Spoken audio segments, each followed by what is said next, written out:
ప్రియమైనటువంటి స్వార్థమానం రేడియో శ్రోతలకు ప్రభువైన యేసుక్రీస్తు నామములో వందనాలు. Praise the Lord. ప్రియులారా, ఈ విధంగా మరొకసారి ప్రభు యొక్క సన్నిధిలోకి రావటానికి కృప చూపిన దేవునికి థ్యాంక్స్ తెలియజేస్తూ ఉంటున్నాం, కృతజ్ఞతలు తెలియజేస్తూ ఉంటున్నాం. సో ప్రభు మనతో మాట్లాడాలని ఆశపడుతుండగా ఆయన స్వరము వినటానికై, విన్న స్వరం ప్రకారము జీవించటానికై మనము చిన్న ప్రార్థన ద్వారా ఆయనకు సహాయాన్ని కోరుకుందాం. ఆయన మనతో మాట్లాడిన ఉద్దేశించినటువంటి ప్రతి మాట కూడా మన జీవితాల్లో కార్యరూపం దాల్చినట్లుగా మనము ప్రార్థించుకుందాం. కృపగల దేవా, నమ్మకమైన తండ్రి, సమయం దీవించండి, ఆస్వాదించండి. వినగలిగే చెవుల్ని, గ్రహించగల హృదయాన్ని ఇవ్వండి. ఆ ప్రకారం జీవించడానికి మనసుని ఇవ్వండి. మీ యొక్క లేఖన భాగాల నుంచి మీరు మాకు బోధించండి, మీరు మాకు తెలియజేయండి, మీరు మాకు అర్థం చేసుకోవడానికై తగిన జ్ఞానాన్ని ఇవ్వండి.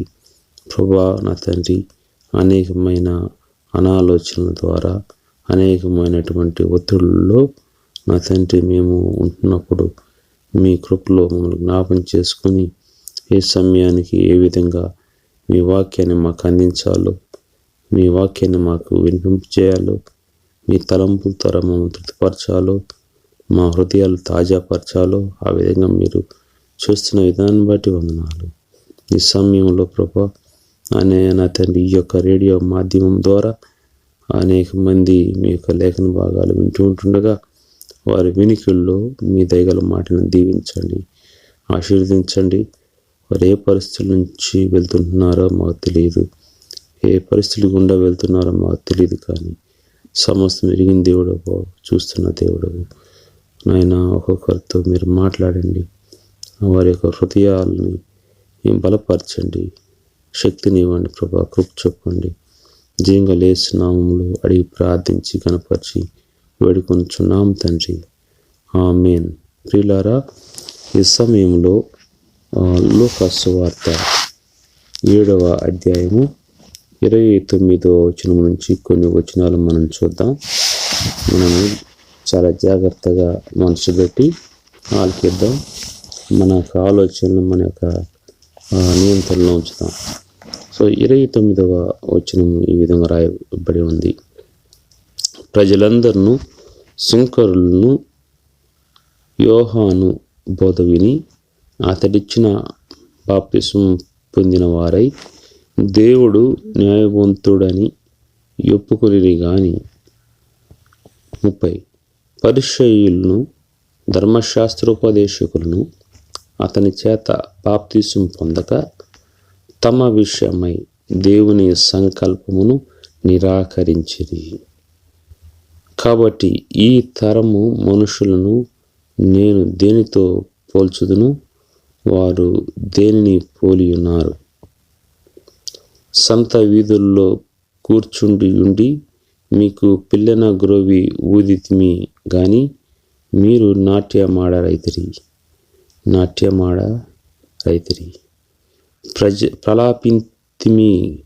ప్రలాపించితిమి గాని మీరేడవరైతిరి అని ఒకరితో ఒకడు చెప్పుకొని పిలుపులాటలాడుకును పిల్లకాయలను పోలి ఉన్నారు. సో ఈ యొక్క లేఖన భాగాల్లో చాలా శ్రేష్టమైనటువంటి ఆలోచనలు మనము ధ్యానించవచ్చు, శ్రేష్టమైనటువంటి విషయాలు మనం ధ్యానించవచ్చు. ప్రతి మాట కూడా దేవుని యొక్క గ్రంథంలోని ప్రతి మాట కూడా పరిశుద్ధమైనది, పరిశుద్ధాత్మ ప్రేరణతో రాయబడినవి. కాబట్టి మనము వాటిని చాలా మనసుతో, అంటే ఏకాగ్రతతో, ఏక మనసుతో పరిశుద్ధాత్మ సహాయం ద్వారా మనము ధ్యానించాలి. సో ప్రజలందరూ సుంకరులను యోహాను బోధ విన్నారంట. యోహాను యొక్క బోధ విన్నారు. వాళ్ళు విని ఎట్లా స్పందించారు అనేది మనం చూస్తాము. దేవుని యొక్క విషయంలో, దేవుని యొక్క ఆ సంకల్ప విషయంలో వాళ్ళు ఎట్లా ప్రవర్తించారని విందాము. సో ప్రజలందరూ ఏం చేశారంటే, సుంకర్లు వీళ్ళంతా కూడా యోహాను బోధ విని అతడు ఇచ్చిన బాప్తిజం పొందారంట. అంటే సుంకర్లు అనేవారు ప్రజలు, సుంకర్లను వీళ్ళు ఆ దినాల్లో సంఘంలో చిన్న చూపు చూడబడుతూ ఉన్నవారన్నమాట. వీరు ఆ సమాజంలో అనేకమైనటువంటి పరిస్థితులు ఎదుర్కొంటున్నవారు. వీరిని పెద్దగా పట్టించుకోరు. ఆ ఉన్నత వర్గాలు, ఉన్నతమైన వారుగా చెప్పబడుతున్నటువంటి శాస్త్రులు, పరిచయులు.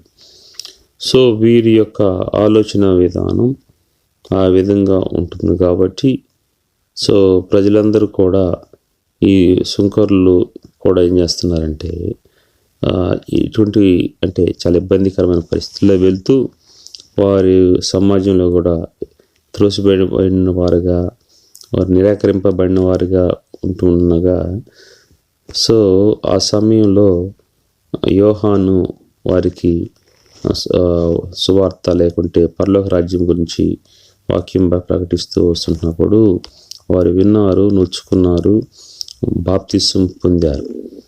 అయితే ఆ తర్వాత వచ్చిన వాళ్ళు మనం చూద్దాము. వాళ్ళు యాక్చువల్గా బాప్తిసం పొంది వాళ్ళు ఒకటి ఒప్పుకున్నారంట. ఏమనంటే దేవుడు న్యాయవంతుడని ఒప్పుకొనిది. దేవుడు న్యాయవంతుడిని ఒప్పుకున్నారంట. సో ఈ లోకంలో ఉన్న ప్రజలు వారి కట్టుబాట్లను బట్టి, వారికి ఉన్నటువంటి ఆలోచనలు బట్టి, వారికి ఉన్నటువంటి ఒక అనాది కాలం నుంచి వస్తున్నటువంటి కొన్ని సాంప్రదాయాలను బట్టి వారు అన్యాయంగా ప్రవర్తిస్తూ ఉండవచ్చు.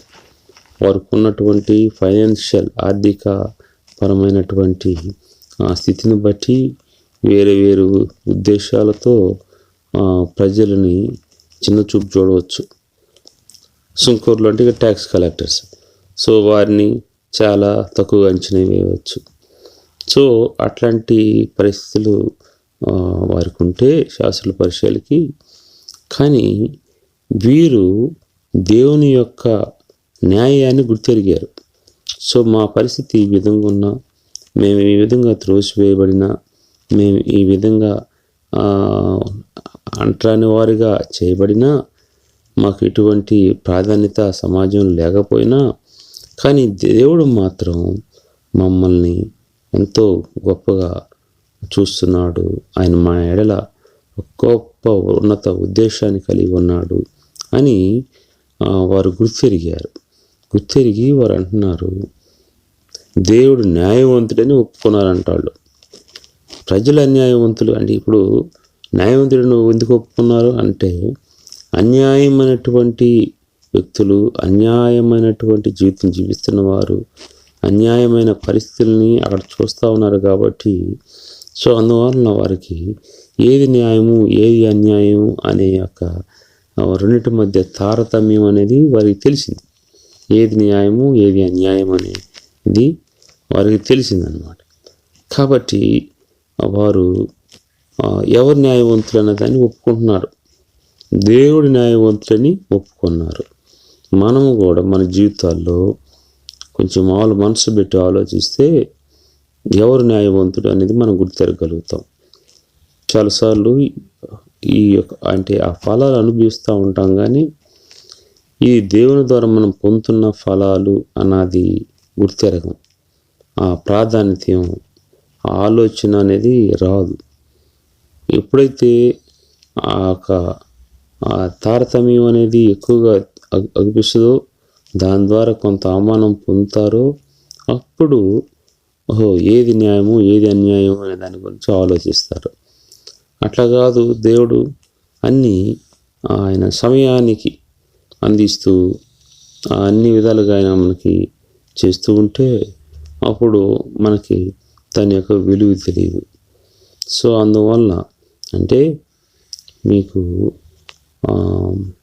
బిర్యానీ విలువ తెలియాలంటే ఏదైనా పచ్చడితోనో లేకుంటే కారంతో సంబంధించినటువంటి ఏదైనా ఉదాహరణతో తింటే, భోజనం చేస్తే అప్పుడు బిర్యానీ యొక్క విలువ తెలుస్తుంది.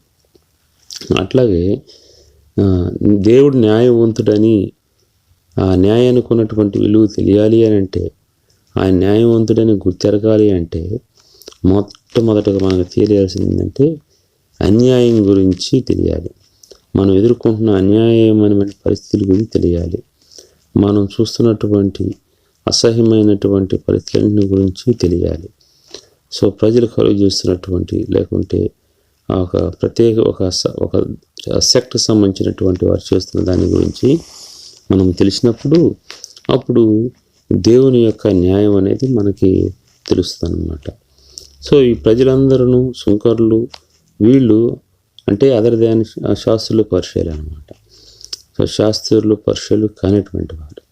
సో వీరందరూ అటువంటి పరిస్థితులను చూస్తూ వస్తున్నారు కాబట్టి, అటువంటి వారు అనుభవిస్తూ వస్తున్నారు కాబట్టి, వారు కూడా ఎవరు మాకు పక్షంగా నిలబడతారు, ఎవరు న్యాయబద్ధంగా వ్యవహరించగలుగుతారు అని ఆలోచిస్తూ, సో అటువంటి జీవితం జీవిస్తున్నప్పుడు, దుర్భరమైనటువంటి జీవితం జీవిస్తున్నప్పుడు, సో వారు గుర్తెరిగారు అప్పుడు ఏమని, ఎవరు న్యాయవంతులు కాదు కానీ దేవుడు న్యాయవంతుడని ఒప్పుకున్నారంట.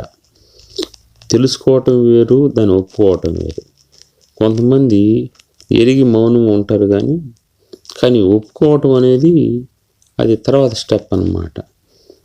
సో అది ఇప్పుడు మనము ఒప్పుకునే వారంగా ఉండాలని ప్రభు కోరుకుంటున్నాడు. ఆయనలో ఉన్నటువంటి గుణగణాలను గుర్తెరగాలి, అవి ఒప్పుకోవాలి.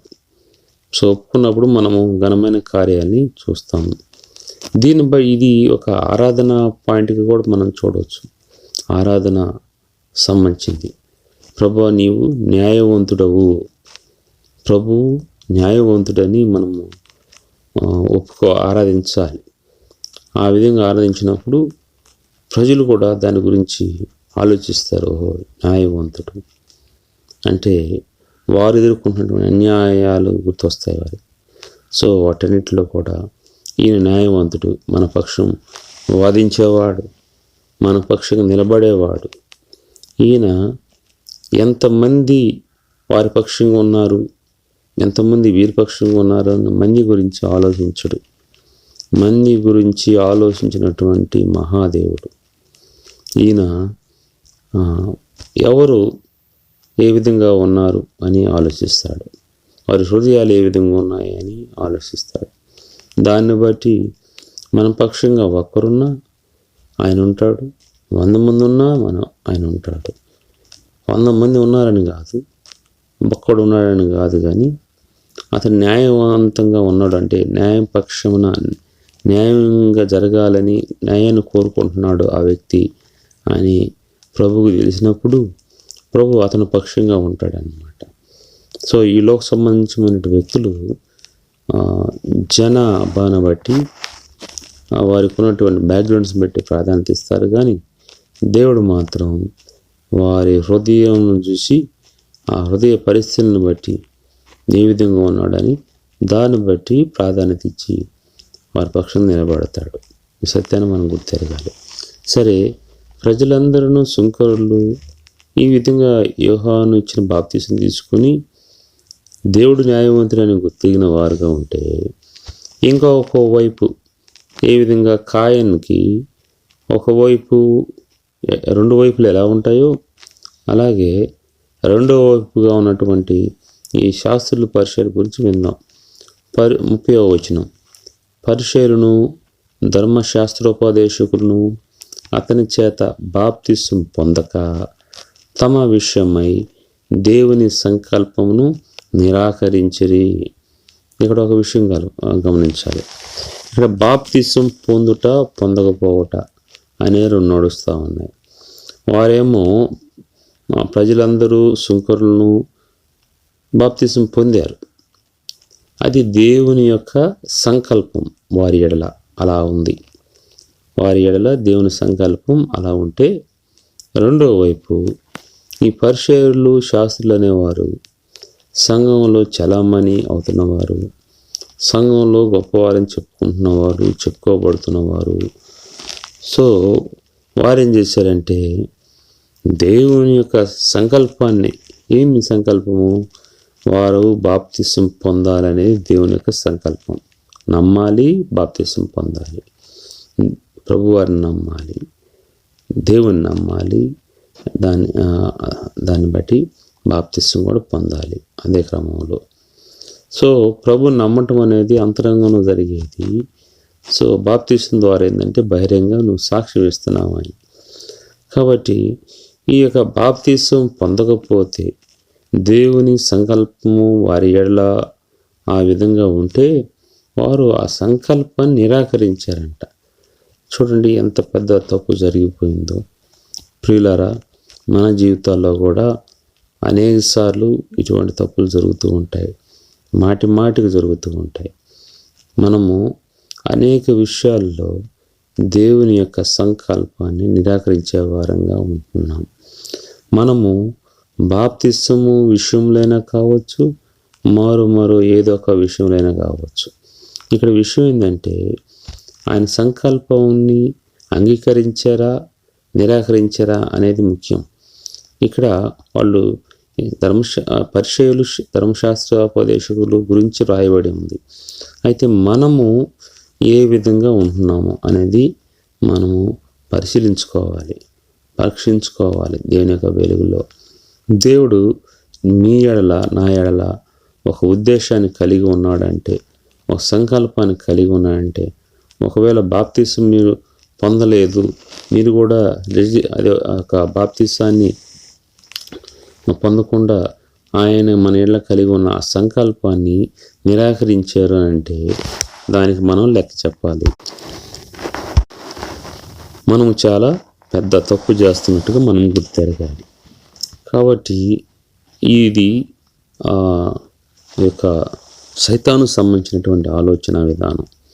సో మనము దాని యొక్క ట్రాప్లో ఉచ్చులో పడకుండా మనం ఏం చేయాలంటే దేవుని యొక్క సంకల్పం ప్రకారము జీవించాలి, అంగీకరించాలి.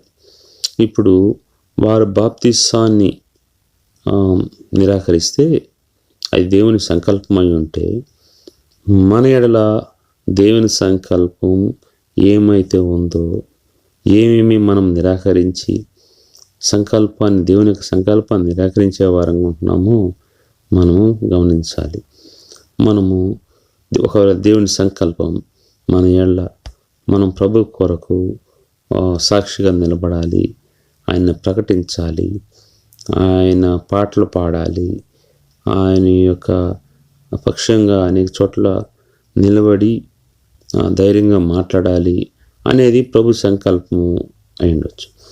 సో కాబట్టి అది ప్రభు సంకల్పము మన ఎడల ఆ విధంగా ఉంటే అనేక సార్లు మనం ఏం చేస్తాము, ఆ యొక్క సంకల్పాన్ని నిరాకరిస్తాము.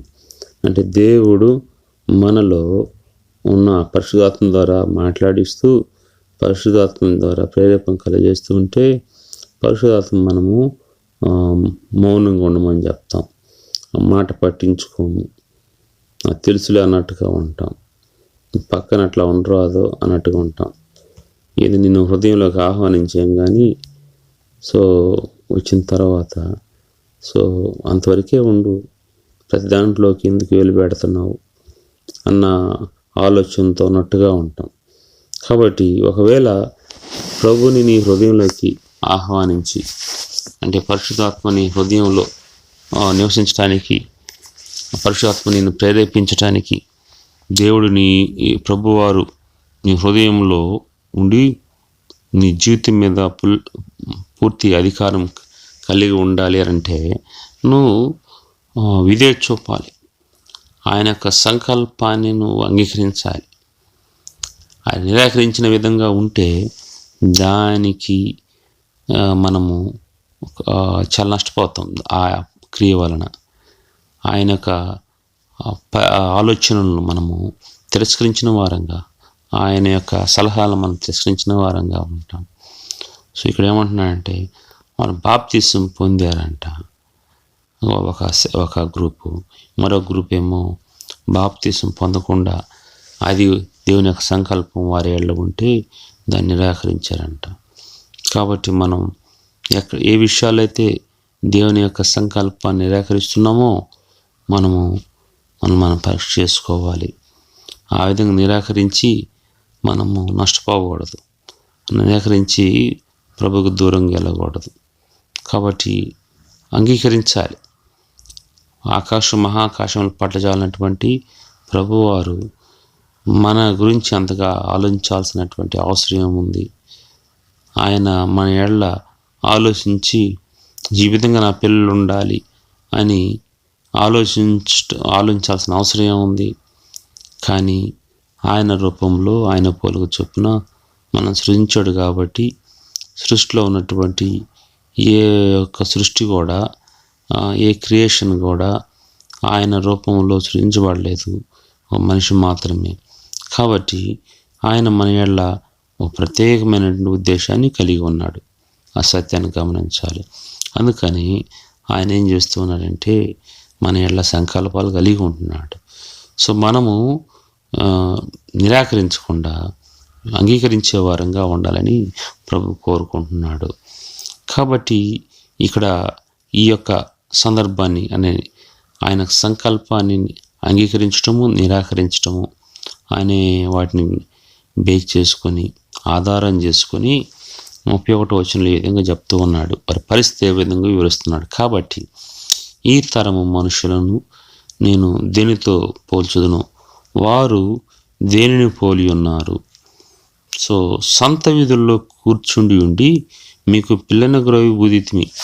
ఇప్పుడు సంత వీధిలో కూర్చొని పిల్లన గ్రోవి ఊదినప్పుడు దానికి స్పందిస్తారు. అది ఏంది అనేది గుర్తిరుగుతారు. సో కొన్ని ప్రాంతాల్లో పిల్లన గ్రోవి ఊతారంటే అది ఒక విధమైన శబ్దం చేశారంటే అక్కడ చనిపోయారు అని అర్థము. కొన్ని సందర్భాల్లో అది ఒక పిల్లన గ్రోవి ఊదుతున్నారంటే అంటే జనరల్గా ఈ యొక్క అనేకమైనటువంటి శబ్దాలను బట్టి అనేకమైన అర్థాలు వస్తూ ఉంటాయి.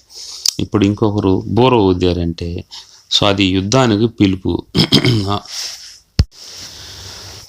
ఆ బోర్లో కూడా విజయం పొందినప్పుడు ఒక శబ్దం, లేకుంటే బోర యుద్ధాన్ని గురించి తెలియజేయటం కొరకు, ప్రజలను అలర్ట్ చేయడం కొరకు, హెచ్చరించడం కొరకు ఒక బోర్ను ఊదుతారు.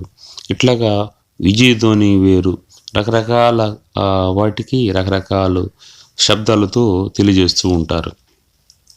ఇక్కడ పిల్లలను ఊదినప్పుడు అయితే ఎదుటివారు ఏదన్నా ఒకటి ఊదటం కానీ ఒకటి చెప్పటం కానీ ఏదైనా చేస్తుంటున్నప్పుడు దానికి స్పందించకుండా మనుషులు మాత్రమే అక్కడ ఉండి మనసు ఎక్కడో ఉందంటే ఉపయోగం లేదు. ఇప్పుడు మనమందరం కూడా ప్రభు పనిలో ఉన్నాము అనుకుంటాము, చర్చిలో ఉన్నాము అనుకుంటాము, కానీ చెప్పేది ఏది కూడా మనసులోకి ఎక్కదు, స్పందన ఉండదు, జీవోత్సవాల్లాగా పడిపోయి ఉంటారు. కానీ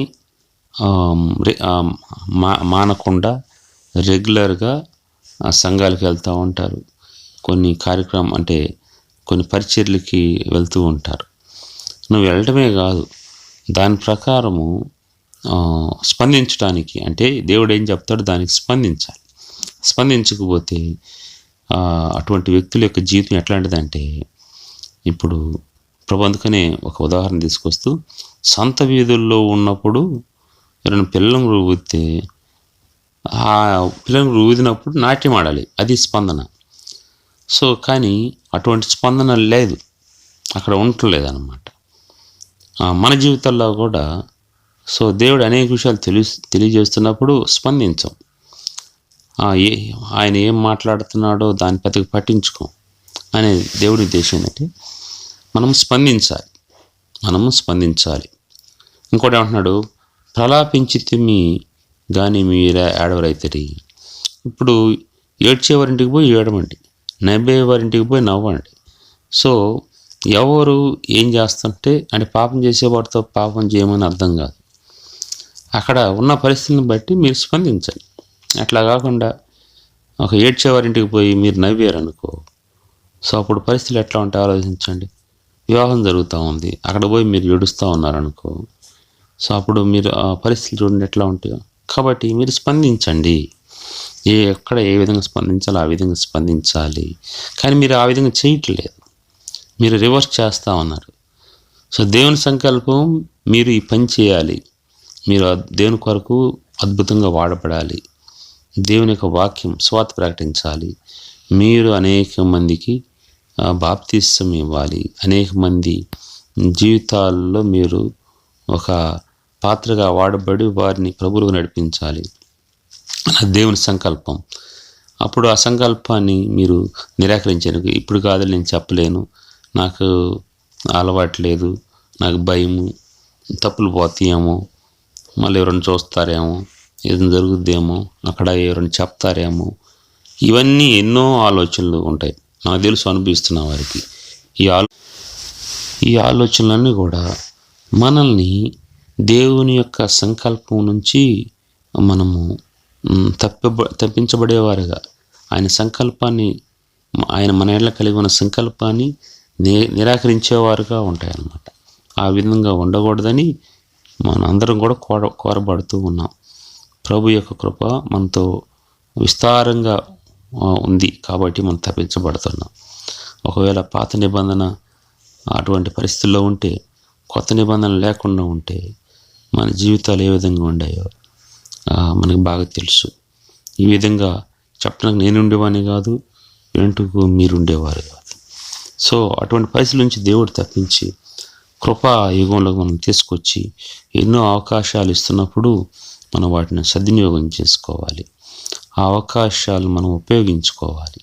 అప్పుడు మన జీవితాల్లో గొప్ప కార్యం మనం చూడగలుగుతాం. దేవుడు సంతోషిస్తాడు. నా పిల్లలు నేను వారి ఎడలను కలిగి ఉన్న సంకల్పాన్ని నిరాకరించలేదు, వారు అంగీకరించారు అని ప్రభు సంతోషిస్తాడన్నమాట. ప్రభు ఈ కొద్ది మాటలను దీవించి ఆశీర్వదించునుగాక. ప్రియులారా, విన్న ప్రతి మాటను కూడా మనము జ్ఞాపకం ఉంచుకోవడానికి ప్రయత్నిద్దాం. సో ఆ ప్రకారం జీవించడానికి ప్రయత్నిద్దాం. మనం తిన్న ఆహారం వంట పట్టకపోతే దానివల్ల ఎంతగా ఉపయోగం లేదో, దానివలన ఎంత నష్టంగా ఉంటుందో, సో మనము విన్న దేవుని యొక్క వాక్యం ప్రకారం మనం జీవించలేదంటే అంతే, విని విడిచిపెట్టిన వారంగా ఉంటాం. పిల్లలను ఊదినప్పుడు స్పందించలేని వారంగా ఉంటాం. ప్రలాపించే వారింటికి పోయినప్పుడు అక్కడ ఏడవలేని వారంగా ఉంటాం. కాబట్టి ఆ విధంగా మనం ఉండాలని, ఏ విధంగా సంకల్పం ప్రకారం నడుచుకునే విధంగా ప్రభు సంకల్పాన్ని అంగీకరించే వారంగా ఉండాలని ప్రభు కోరుకుంటున్నాడు. జీంగల్ తండ్రి వందనాలు. ఇంతవరకు తీసుకొచ్చిన ప్రతి మాటను బట్టి వందనాలు. ప్రతి ఒక్క మాటలో మీరు ఇచ్చిన జీవాన్ని బట్టి వందనాలు. మీ చిత్తమైతే మరోసారి మేము కలుసుకుంటూ సహాయపడండి. మా ప్రియులకి మీరు తోడుండాలని యేసు నామమున ప్రార్థించి వేడుకొనుచున్నాం తండ్రి. ఆమేన్. ప్రియులారా, ఈ వాయిస్ ఆఫ్ హెబ్రోన్ స్వరము మనం రెగ్యులర్గా వింటున్నాము. ప్రభు మనతో మాట్లాడుతున్నాడు. ఈ పరిచయాన్ని దేవుడు దీవించి ఆశీర్వదించును గాక. ప్రభు చిత్తం మరొకసారి కలుసుకుందాం. Praise the lord.